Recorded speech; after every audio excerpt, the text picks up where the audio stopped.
Everyone, welcome to Sister Soul Sessions. This is season 2, episode 5.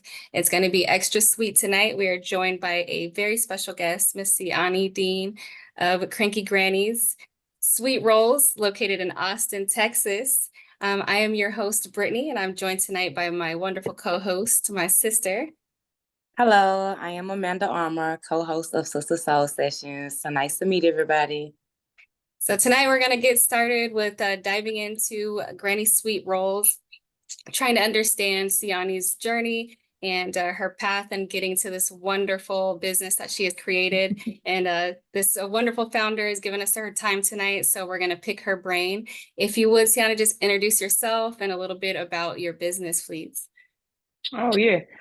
So I'm originally from Willingboro, New Jersey. Came up with Cranky Granny Sweet Rolls when I was 14, 15 years old. I'm 25 now, so it's been about 10 years that, I've been working on the business and everything. But yeah, originally from Willingboro, New Jersey, started out of my mom's house, transitioned into an apartment, was doing it out of there for a while. Had the opportunity to basically sell my cinnamon rolls out of a restaurant here in Texas. Mind you, I didn't know anyone at all. Yeah. But I had the opportunity to sell the cinnamon rolls out here for free out of somebody else's restaurant. Back home, I was still doing everything out of an apartment. I was like, let me just take this opportunity. I moved 1,700 miles away and Yeah. open up in someone else's place.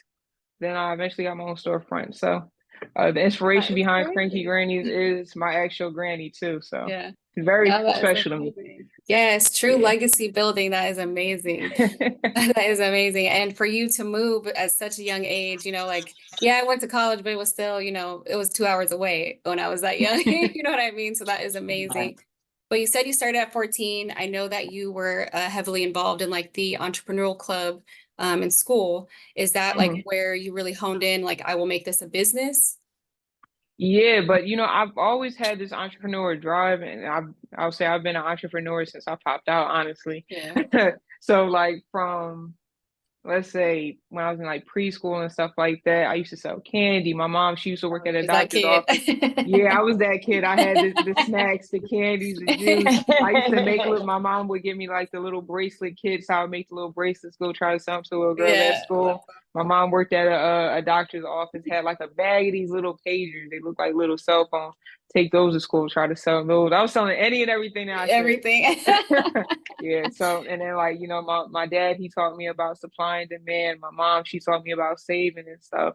Um so over the years I started to also sell food platters, do catering and stuff. Wow. And in high school is when I was introduced to the entrepreneurship program, Yeah. where basically someone who graduated from the school prior, he wanted to come back and basically teach some aspiring entrepreneurs about entrepreneurship and how to build like $1 million business and stuff. He Yeah. made it into a competition. I didn't win any of the years, but I went back every single year because I was just so determined It's amazing. to win. Yeah, I was just so determined to just win in the class. But I remember that very last year, he actually said to me that he didn't think I was ready to be a boss. And that like lit some type of fire under me that I was like, okay, you think I'm not ready? I'm gonna show you Yeah, something. yeah. And So, right and that's, away. All right, right, yeah. right, right. Let me tell you some motivation. Yeah. No, but And then, and maybe that's what you needed though. That's what's crazy. yeah, That's, yeah. definitely. I feel like sometimes things are so, I would say, easy in the sense where we expect so much just because we're sometimes doing the bare minimum. It's Hmm. like, no, sometimes you might need to let somebody might need to tell you in your face, like, you're not doing enough. Yeah. So for me, it was just like, Hello. okay, you're basically telling me I'm not doing enough. Now I'm gonna show you I'm gonna do enough, and I'm gonna go crazy with it.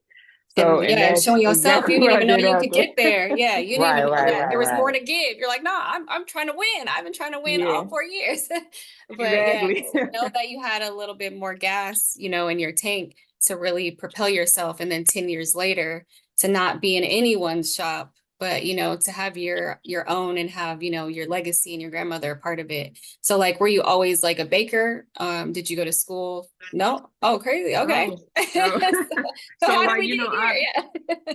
so like my I of course used to watch like my granny and my mom and stuff like that cook over the years, Yeah. but I never actually just sat there and just watched them. I kind of started getting in the kitchen probably when I was like maybe 8 or something. Used to make like little popcorn chicken, make some pasta, spaghetti. Yeah. So I'm making my dad some chicken parm when he gets home.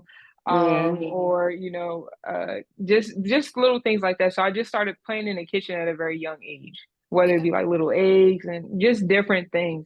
Then that eventually turned into, okay, I'm like 15 or something, like 14, 15, 16. I started selling food platters because I had a heartbreak.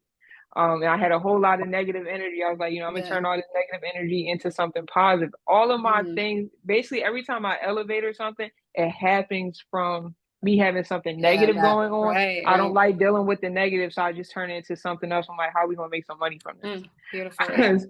Oh, beautiful. So Amazing. yeah, so going from the food platters and then the sweet rolls, but I was not into baking at all. I felt like it was too technical for me, too Yeah. sciencey.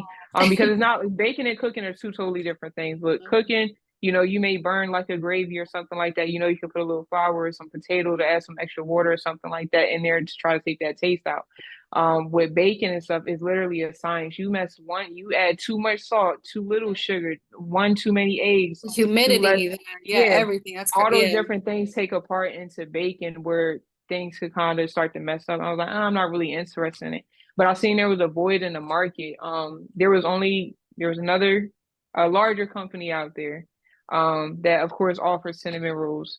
But I seen that they only really offer that classic, that traditional cinnamon roll. Okay. I was like, Right. what would it be like if I offered a variety? I was working at a place called Rita's Water Ice, where we had Oh a yeah. Love. variety Yeah. of different. So you know Readers. about Yeah. Rita's. Yeah. I'm Readers. I so love. used to people out here not knowing who Rita's is.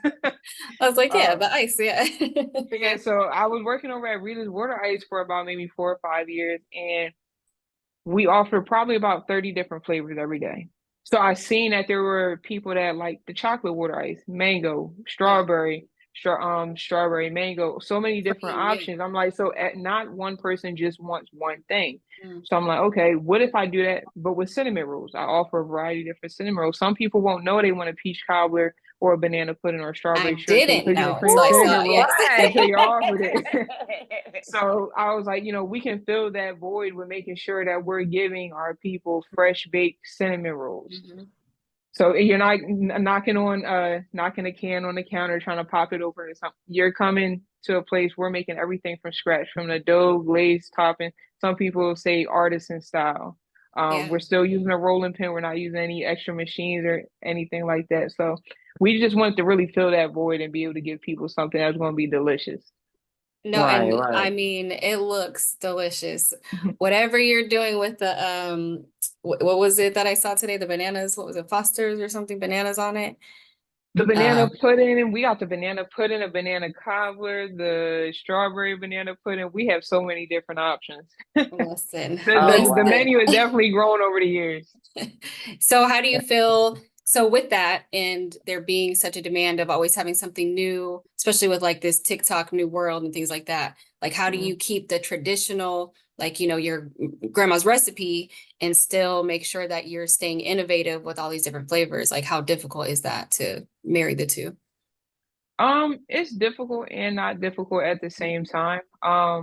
So it's funny, I was literally just talking about this with someone earlier about how I was so stubborn at one point. I was like, no, I only want to offer whatever is on my menu and that is it. Right, right, Because I didn't want my business to be looked like, oh, this is just a trendy thing, or right, we're going to right. do every single thing that is that you're looking for.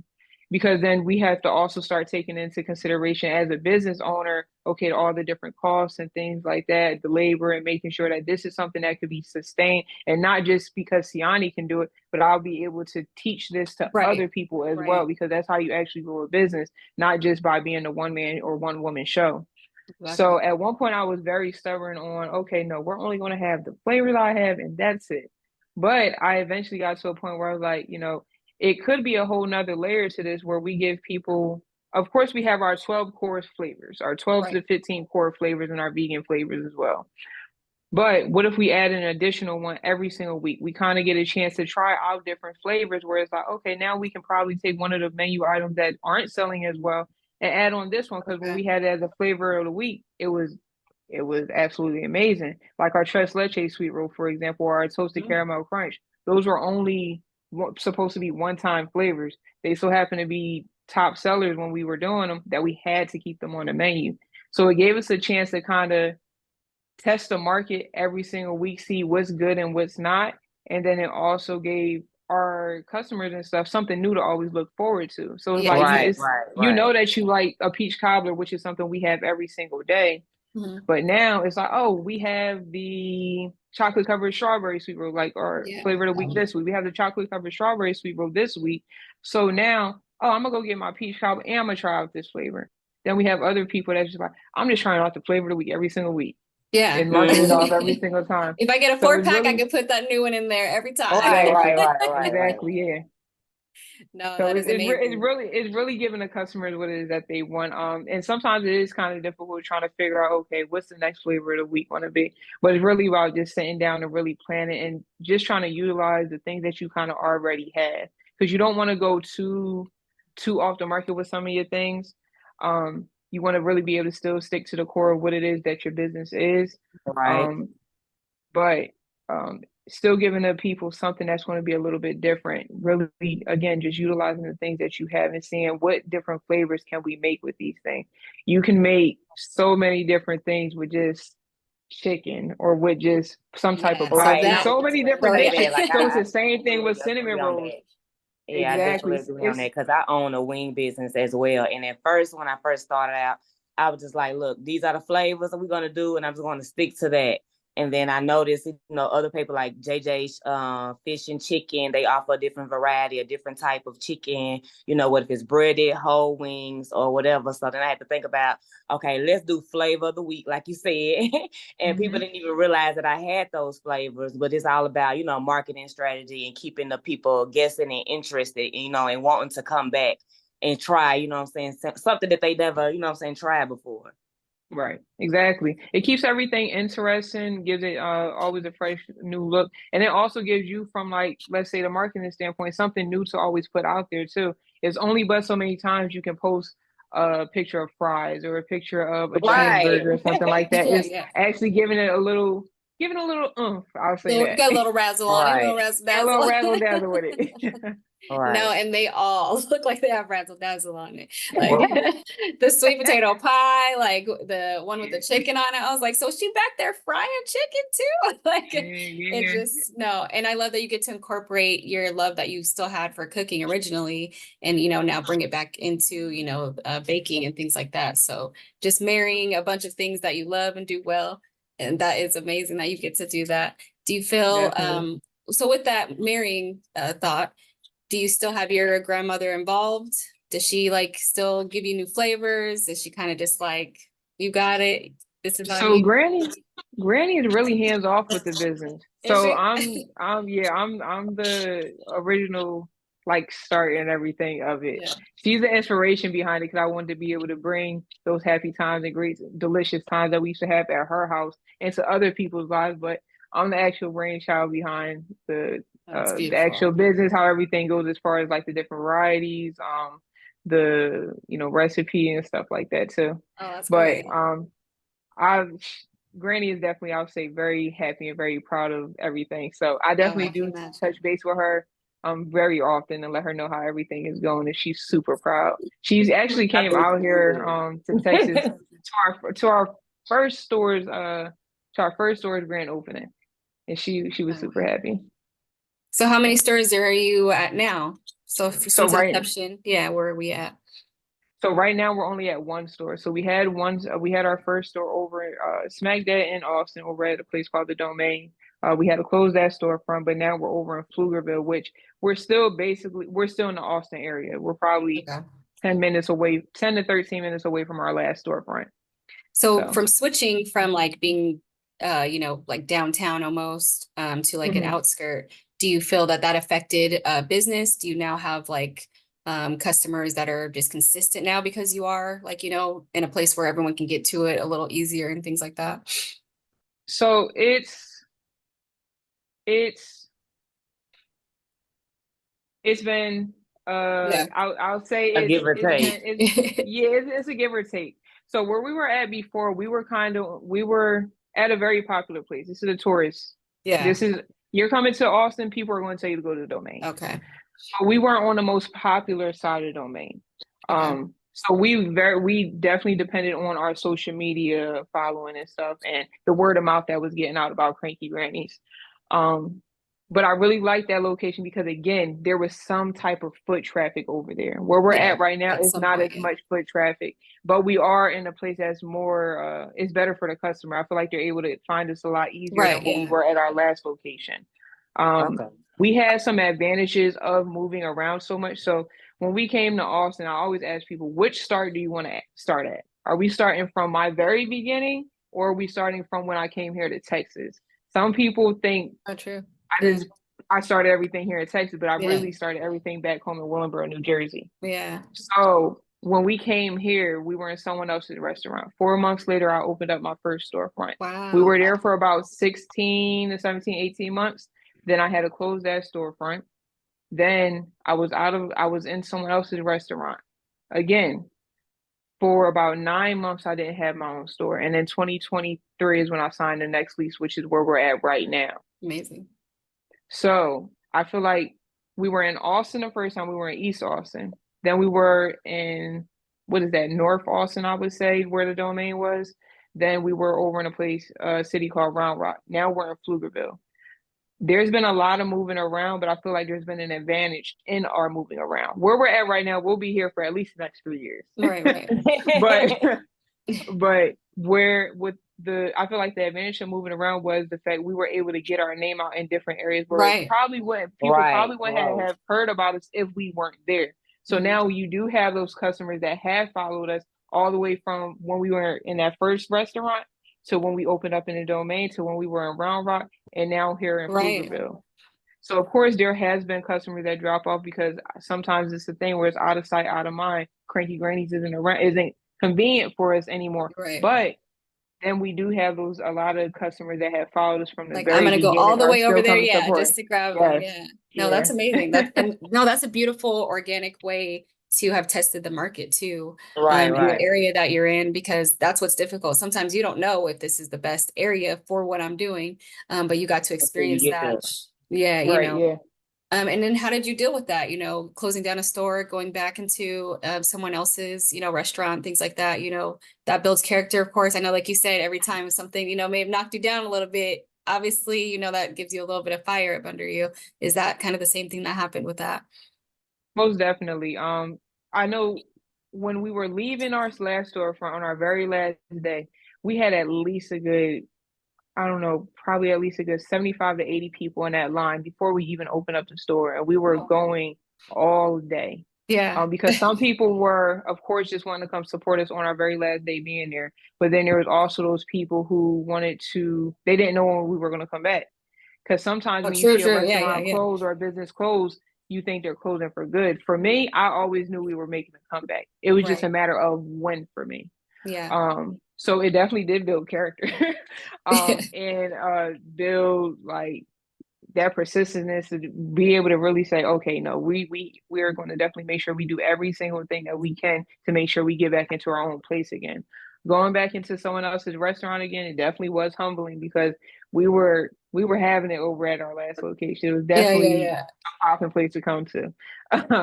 But certain things happen, and I feel like sometimes you have to go through some of those things in order to be able to push you ahead.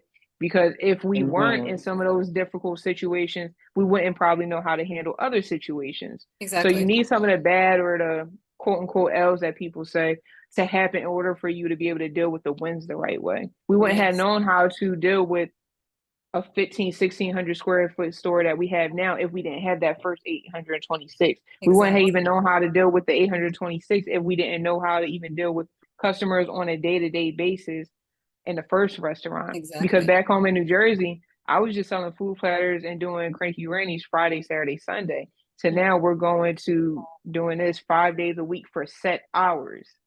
Now Mm. we're open 11 to 7 Wednesday through Sunday versus when I was in Jersey, it's like once I sell out, I sell out, and Yeah, you did. Yeah, that's it. yeah. And That's sometimes I was selling out before we it. even opened. Yeah. So it was just different thing. I feel like you have to learn how to deal with the $100 problem before you learn how to deal with that $1,000 problem. Deal with that Say $1,000 that. problem before you start dealing with that $100,000 problem. You have to learn at every level and really be able to take those different things and it's so easy to get into it like a sunken place, or get into your own funk. But it's really, how can I pull myself out of this, and how can I learn from it? Every time something happens that's not as positive that I would like it wasn't the best outcome that I felt like I should have dealt with at that time, I always try to figure out what It's are the still in lessons that I can alignment. take out of Yeah, this. right. Yeah, Still in alignment and on your path, because yeah, it's like, no, you were just done here. And maybe, you felt like it was a hit to you, but it was just like, no, like that was just the time, on your timeline where that was just done so that you could go on to this and,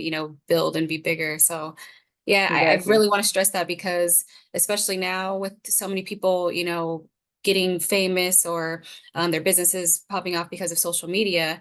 And sometimes it's not as much work as what it used to be. All we used to hear is just like, no, you got to get it from your bootstraps and whatever else, you got to work hard. And a lot of people don't Hmm. understand that element and being an expert at things. I talk Yeah, about this a lot. It really takes time to become an expert. And you really got that because, you had all of I just call them challenges, or sometimes hurdles, because Right. it didn't ever stop you. You got to jump right over it. But realizing that all of those things have to take place for you to become an expert and really hone your craft and, become what you want to do, become that billionaire, that whatever. It really does take all that time, and people think it happens overnight. And It it doesn't. it You know, really you just doesn't. gotta And you stick know what? to it. Yeah, and you know what? We'll have to say that there is certain situations where it's like right place, right time for Oh some yeah. people. It definitely does happen like that for some people, but Hmm. that's not it for the everyday person. A lot more times you're actually having to put in that hard work and really figuring things out, and really just taking the lessons out of those losses and everything to really build your character and build Right. you into the entrepreneur or the business owner that you really need to be in order to really take it somewhere. Yeah, maintaining it for sure. Because yeah, you can get it, but do you know how to keep it? Like you said, you had to deal with that $100 problem first, and then the Mhm. $1,000. It really is about learning every step, so that I always talk about it with budgeting. Like, yeah, you want $1 million, but you don't know how to handle having $100 yet. Right. You start getting all these people into your store, but you're lazy. What would Right, you? Yeah, right, How right. are you gonna do it? exactly. That's what I So And always say. I always when you tell that become child, please don't let me mishandle what I pray for.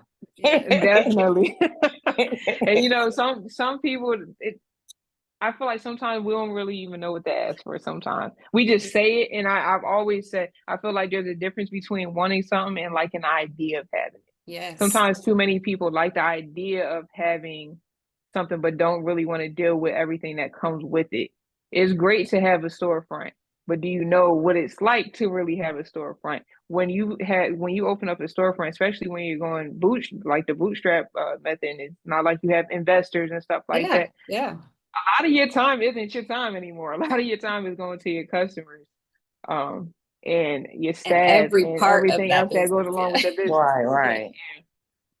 So. You are your favorite customer and your favorite employee, because you don't have any other time, especially with you have to stay on your creative all the time, So it's not only just precision and making sure you have these cinnamon rolls correct, but you have to be creative all the time. Not only do it taste good, they have to look good. Social media is a Right. big Mhm. platform and things like that. Like, how do you stay on with those creative juices? Like, what motivates you all the time?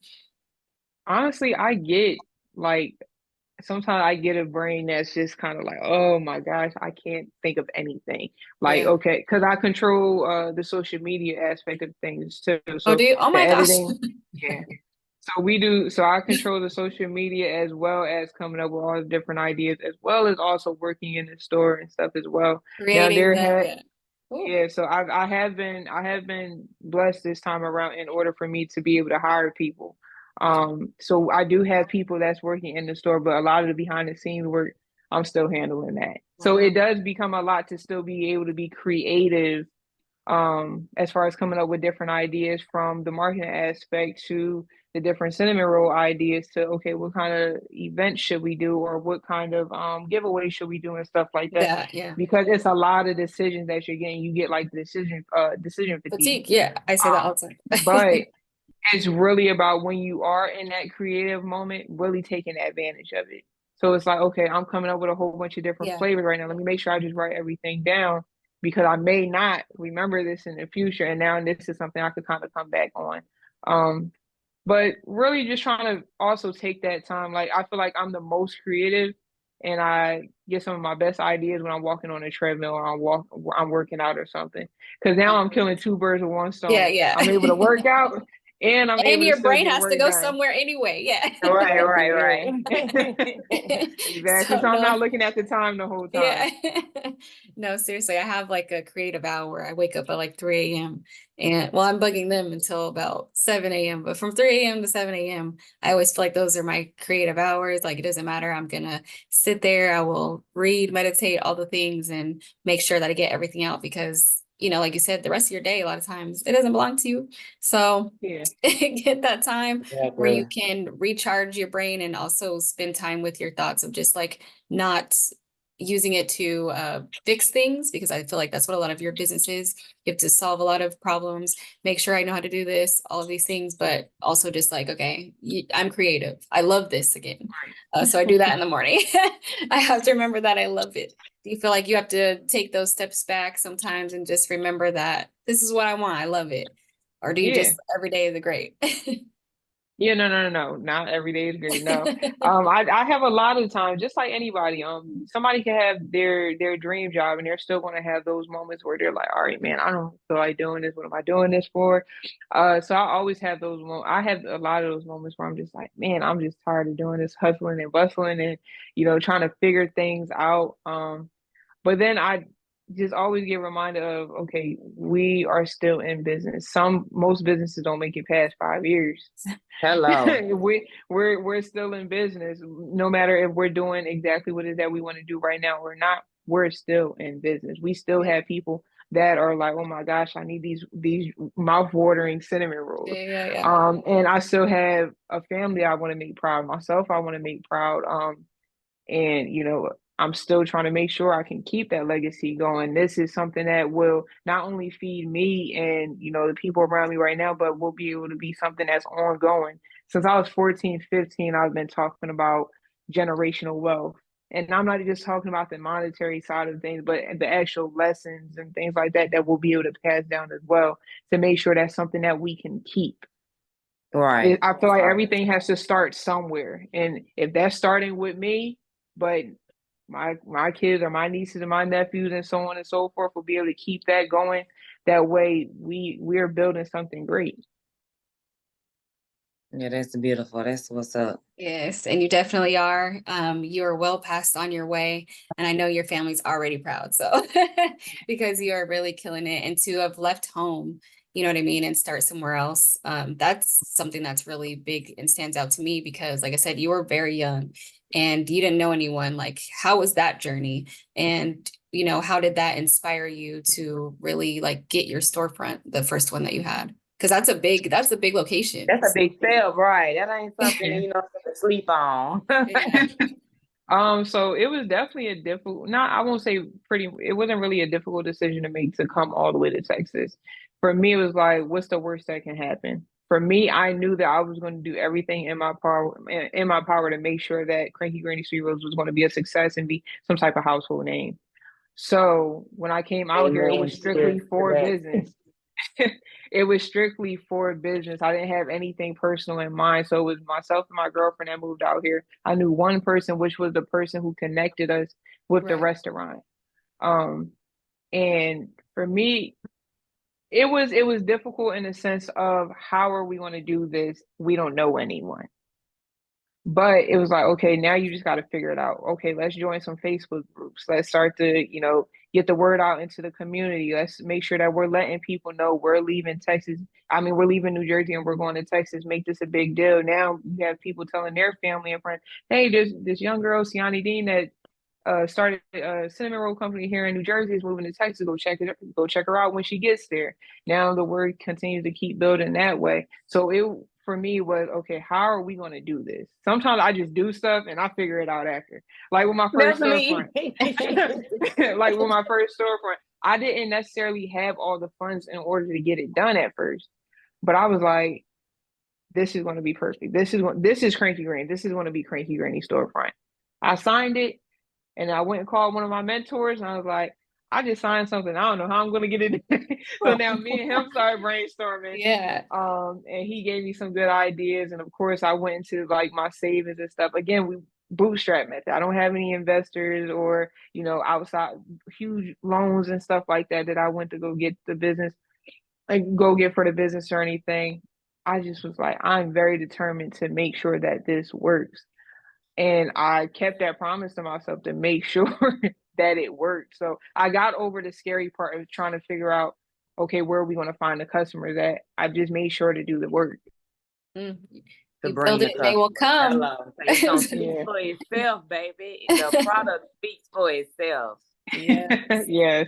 No, that is amazing to step out on faith like that. And I love what you said about you made that promise to yourself. I say that a lot. Like, this is my little promise to myself. I'm going to make sure I put everything into it. Because, I hold everybody else accountable for their promises. I want to make sure that I'm holding myself, accountable to the promises to You myself sure do, first. baby, because I got me out here in Vegas following my dream.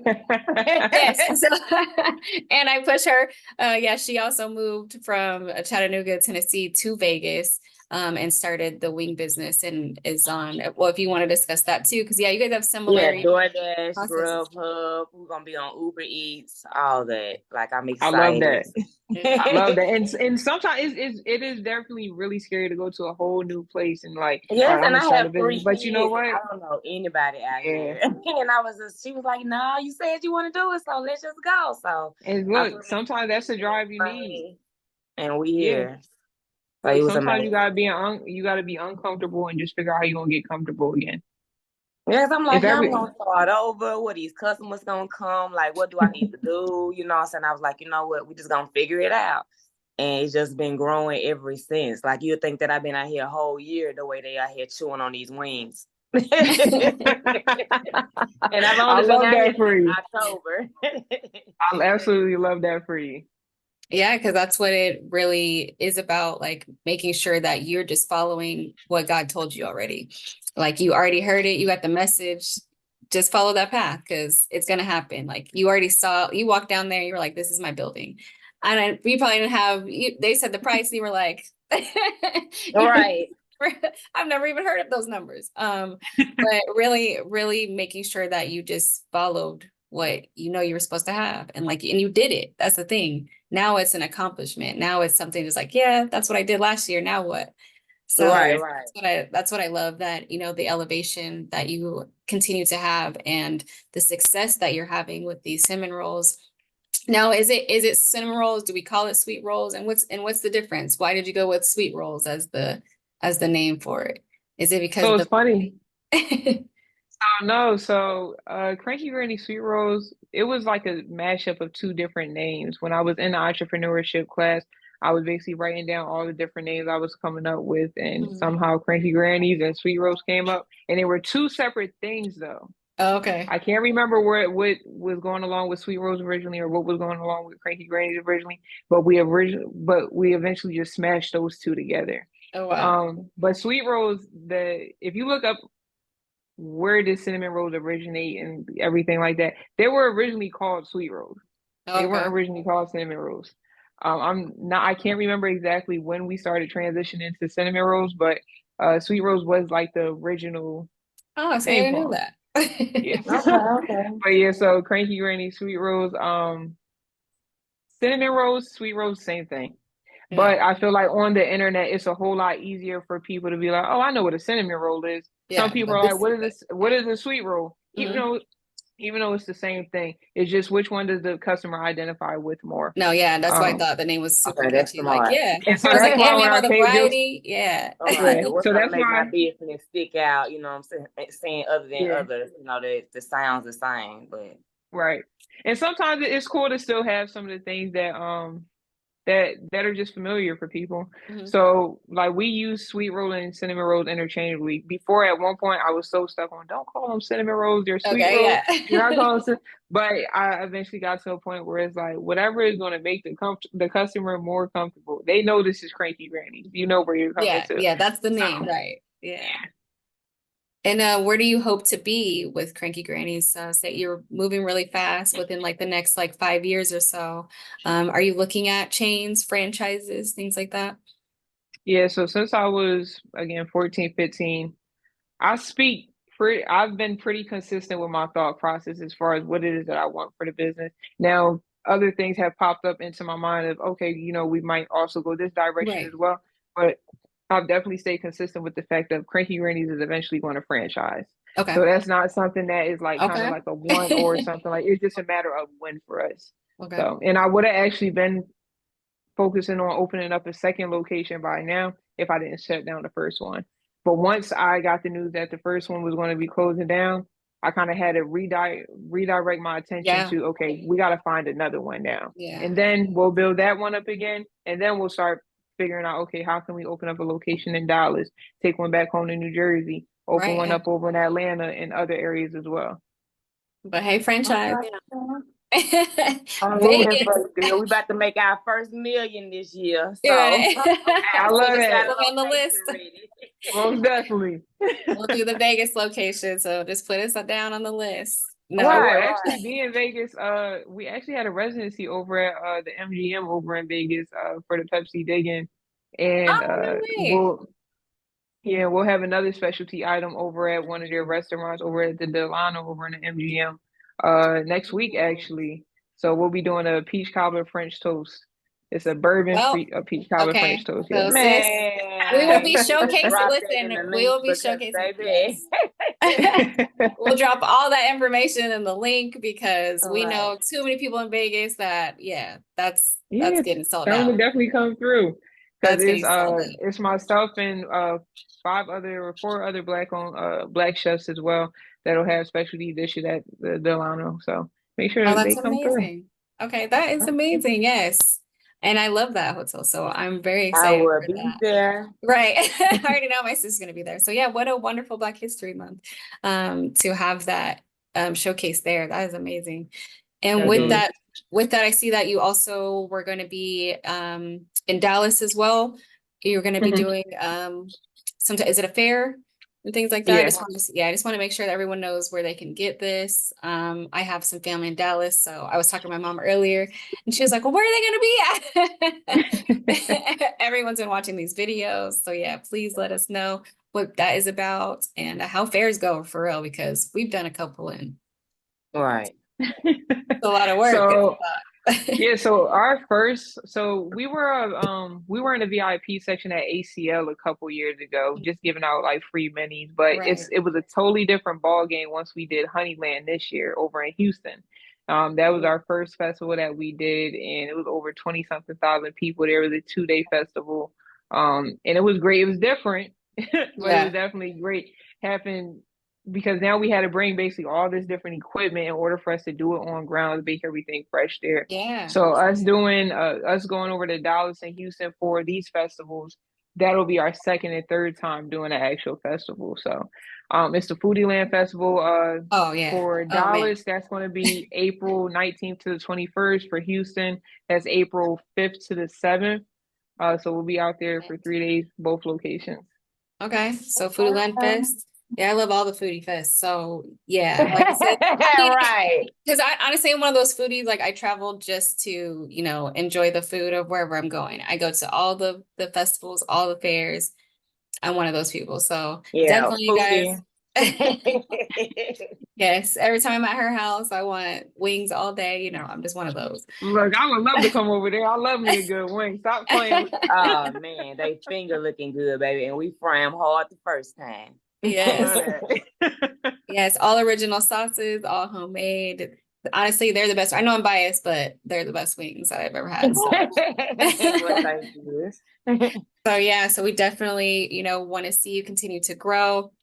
Thank you so much again for all of your time. I just want to make sure that we plug all of your information so people know where to follow, where to find you, and how to order. Because I saw there's some shipping that's going on. So how do we get that? And Most yeah. definitely. If you guys are looking for us, if you're here in the Texas area, we are in Pflugerville, Texas at 16051. That's our road, Suite F, Pflugerville, Texas. You can follow us on Instagram at Cranky Grannies, Twitter at Cranky Grannies, Facebook, Cranky Granny Sweet Rolls, on TikTok, Sweet Roll Dealer. We do have shipping available, but right now we have shipping pause while we're working. We're just basically focusing more so on our retail right now. Yeah. But we will have shipping coming back again soon, where we'll have the classic, the peach cobbler, the strawberry, wet walnut, sweet rolls available for shipping. So awesome. Well, I can't wait for that. Everyone stay tuned. We will be continuing to broadcast all of her information and where she will be. Definitely check her out in Las Vegas. I know that we will. And we will Yes, be, make sure you we'll send me be the flyer, the link, so I can yeah. I got you.